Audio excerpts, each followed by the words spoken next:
Hello friend, welcome to future study classes. आज के video में हम लोग बात करने वाले हैं फ्रिक्शन, यानी कि चैप्टर 12 में फिजिक्स की पार्ट है फ्रिक्शन। फ्रिक्शन होती क्या है? फ्रिक्शन का हिंदी मीनिंग होता है रुकावट। फ्रिक्शन का हिंदी मीनिंग क्या होता है? रुकावट। जब दो बॉडी के कांटेक्ट में फ्रिक्शन, उनकी सरफेस पे जो फ्रिक्शन होती है ना, दो बॉडी के बीच में जो कांटेक्ट होती है, उसी चीज़ को बोला जाता है फ्रिक्शन। फ्रिक्शन हमें क्या करती है? फ्रिक्शन बहुत चीज़ में हमें हेल्प भी करती है। फ्रिक्शन की बहुत सारी डिसएडवांटेजेस भी है और एडवांटेजेस भी है। फ्रिक्शन यानी कि हमें फ्रिक्शन हमेशा रोकने की ही कोशिश करती है। फ्रिक्शन हमें ये नहीं करना चाहती कि हम कभी मोशन में आए। फॉर एग्जाम्पल आप देखिए, जब आप बाइक चलाते हो तो हवा आपको क्या करती है? रोकने की कोशिश करती है। और अब जितनी एक्सीलरेटर गाड़ी की बढ़ाते हो उतनी तेज़ी से आप आगे जाते हो। सिंपल सी बात है, वो जो हवा उस समय क्या चीज़ का काम कर रहा है? फ्रिक्शन की काम कर रही है, आपको रोकने की काम कर रही है। स्टैटिक। अब पढ़ेंगे फ्रिक्शन की कुछ पार्ट होती है, जैसे कि स्टैटिक फ्रिक्शन, लिमिटिंग फ्रिक्शन, ये सब कुछ पार्ट होती है। फ्रिक्शन हमारे लिए बहुत ज़रूरी भी है और फ्रिक्शन के कुछ एडवांटेजेस भी है और डिसएडवांटेजेस भी है। ये सब के बारे में हम लोग बात करेंगे और पढ़ेंगे कि फ्रिक्शन को हम कैसे बढ़ा सकते हैं या घटा सकते हैं, यानी कि cause of friction, type of friction पढ़ेंगे। ये सब के बारे में हम लोग पढ़ेंगे। तो सबसे पहले बात करते हैं फ्रिक्शन। तो हमने आपको बता दिया। आई होप आपको फ्रिक्शन समझ में आ गया होगा। फ्रिक्शन का हम लोग डेली लाइफ में इस्तेमाल करते हैं, कहीं ना कहीं तो फ्रिक्शन का इस्तेमाल करते हैं। फ्रिक्शन हमें हमेशा रोकने की कोशिश करता है। फ्रिक्शन हम ये नहीं चाहता कि आप कभी रेस्ट से मोशन में जाए, कभी आपकी बॉडी में हलचल हो। ये फ्रिक्शन कभी नहीं चाहता कि आप कभी हलचल में हो, हमेशा आपको रोकने की कोशिश करती है। देखिए, फ्रिक्शन बढ़ता कैसे है? ठीक, फ्रिक्शन बढ़ती कैसे है? जिस भी ऑब्जेक्ट की सरफेस ज़्यादा हो और आप अगर उसे खींच रहे हो तो वहाँ पे आपकी ताकत ज़्यादा लगेगी, आपकी एनर्जी ज़्यादा लगेगी। अब देखिए, मैं आपको बताता हूँ। देखिए, ये ताला है, ये ताला है। अब इसकी जो सरफेस, यानी कि सरफेस यानी कि ये पूरा ये सरफेस है। ठीक। अब हम इसे ठेल रहे पुश कर रहे, तो ये नहीं जा रहा। हम तो इसे ठेल रहे, लेकिन ये पुश नहीं हो रहा है। क्यों नहीं हो रहा है? क्योंकि मैं जो अपनी एनर्जी लगा रहा हूँ, फोर्स लगा रहा हूँ, ये इतना नहीं लगा पा रहा हूँ। इससे इससे ज़्यादा मैं नहीं लगा पा रहा हूँ ताकि ये आगे बढ़े। अगर हम इससे ज़्यादा लगा दें तो ये आगे गया। ये क्यों गया? क्योंकि इसका जो कुछ बल होगा, इससे ज़्यादा हम अपनी फोर्स को बढ़ा रही, इससे ज़्यादा ताकत लगा रही है, तब जाके ये आगे बढ़ा। ठीक। अब इसी तरह में कम ताकत हमें कैसे लगेगी? जब उसकी सरफेस को हम घटा दें, जब उसकी सरफेस को घटा दें और पर आप अगर उसे ठेलिएगा तो उसमें ताकत आपको कम लगेगी। वो क्यों लगेगी? क्योंकि देखिए, इनका जो सरफेस है ये बहुत ज़्यादा है, लेकिन ये जो सरफेस है इसकी अपेक्षा इसकी सरफेस बहुत कम है, जिसके वजह से मैं इसे आसानी से ठेल पा रहा हूँ। उससे मुझे हल्की लग रही है कि ये आप कई सारे चीज़ों में प्रैक्टिकल करके देख सकते हैं। यानी कि जिसकी सरफेस ज़्यादा हो और आप अगर उसे ठेलते हो तो उसमें आपको ज़्यादा ताकत लगेगी। और किसी भी वस्तु में अगर उनकी सरफेस छोटी हो, जैसे कि टेबल, यानी कि जिसको बोला जाता है बेड को अगर आप ठेलिएगा उल्टा के, बिना जो चार होते हैं ना लेग होते हैं ना, उनको उल्टा दीजिए, यानी पलट दीजिए, अब ठेलिए, तो उस समय देखिए आपको कितनी ताकत लगती है। और जब उनकी चारों पैर को खड़ा करके ठेलिएगा तो आपको बहुत कम ही ताकत लगेगी, आपको बहुत ईजी लगेगा। ठीक। ये हो गई कि अगर आप जिस भी ऑब्जेक्ट की सरफेस को बढ़ाते हैं, जिस भी ऑब्जेक्ट की सरफेस ज़्यादा रहती है वहाँ पे आपको ज़्यादा ताकत लगेगी, और जहाँ पे ऑब्जेक्ट की ताकत कम रहती है वहाँ पे कम ताकत लगेगी। अब पढ़ेंगे टाइप ऑफ फ्रिक्शन। तो फ्रिक्शन के टाइप है यहाँ पे स्टैटिक फ्रिक्शन और लिमिटिंग फ्रिक्शन। स्टैटिक फ्रिक्शन क्या है? रुका हुआ बॉडी, यानी कि रुका हुआ बॉडी जिसमें कुछ हलचल ना हो।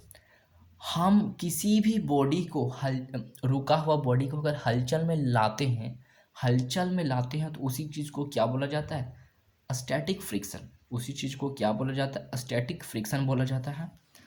और दूसरी है लिमिटिंग फ्रिक्शन। अब मैंने आपको बताया कि ये जो ताला है इसको मैं ठेल रहा हूँ, ये नहीं खसक रहा है, नहीं खसक रहा है। जब मैं ठेल दिया, ज़्यादा फोर्स लगा, इससे ज़्यादा फोर्स लगाया था, उसी तरह मिनिमम लिमिट तो होगी ना इसे ठेलने की, इसे ठेलने की। नहीं हो रही, नहीं हो रहा।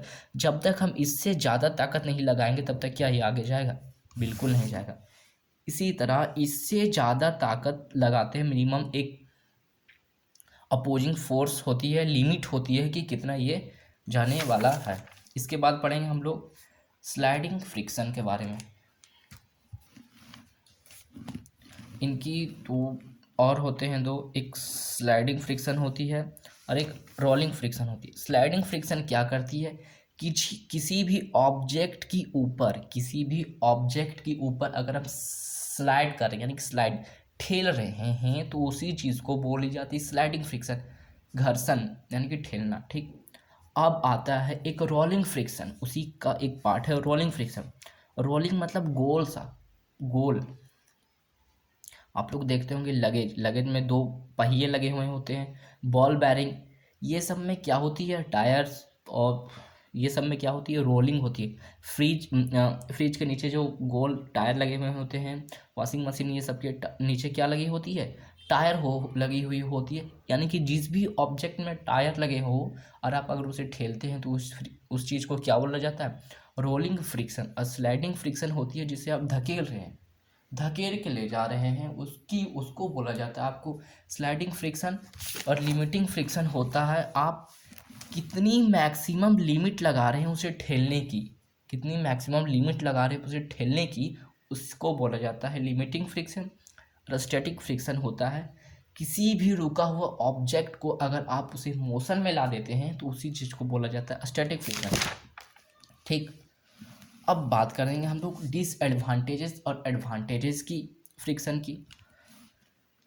ठीक। अब हम लोग पढ़ेंगे डिसएडवांटेजेस और एडवांटेजेस। फ्रिक्शन की कुछ ज़रूरत भी है और नहीं भी है। वो कैसे? देखिए, मनुष्य के पास इतनी कैपेसिटी आ गई है, इतनी टेक्नोलॉजी डेवलप हो गई है कि जो चीज़ उन्हें अच्छा ना लगे वो हटा दिया जा सकता है, लेकिन हमें फ्रिक्शन की ज़रूरत होती है। जब आप कहीं पे चलते हो या फिर चलते हो, वॉक करते हो, तो आपकी लगती होगी कि हम चल रहे हैं ग्रेविटी की वजह से। ये बिल्कुल नहीं, आप ग्रेविटी की वजह से नहीं चल पाते, आप चल पाते हो फ्रिक्शन की वजह से, ग्रेविटी की वजह से नहीं चल पाते हो। और जब गाड़ी चलती है, जब गाड़ी चलती है तो उनमें क्या लगी हुई होती है? टायर लगी हुई होती है, जिससे आप बढ़िया से चल पाते हो। ये होती है एडवांटेजेस। और भी कई एडवांटेजेस है फ्रिक्शन की।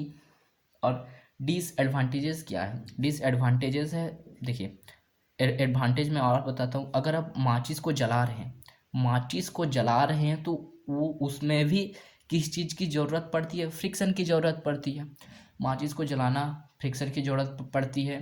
किसी चीज़ को यहाँ से वहाँ ले जाना, फ्रिक्शन की ज़रूरत पड़ती है। गाड़ी को चलना रोड पे, उसमें भी फ्रिक्शन की ज़रूरत पड़ती है। आप चल पा रहे हैं, किसकी वजह से चल पा रहे हैं? फ्रिक्शन की वजह से चल पा रहे हैं। आज का समय में आप जो कॉपी पे पेन से लिखते हो ना, वो भी फ्रिक्शन की वजह से लिखते हो। आप अगर बढ़िया से खड़ा हो पा रहे हो ज़मीन पे, वो अब ग्रेविटी की वजह से नहीं, फ्रिक्शन की वजह से खड़ा हो पा रहे हो। अब डिसएडवांटेज क्या है फ्रिक्शन की? देखिए, स्लीपर चप्पल, जूतों में आप देखते होंगे चलते चलते वो घिस जाता है। क्या होता है?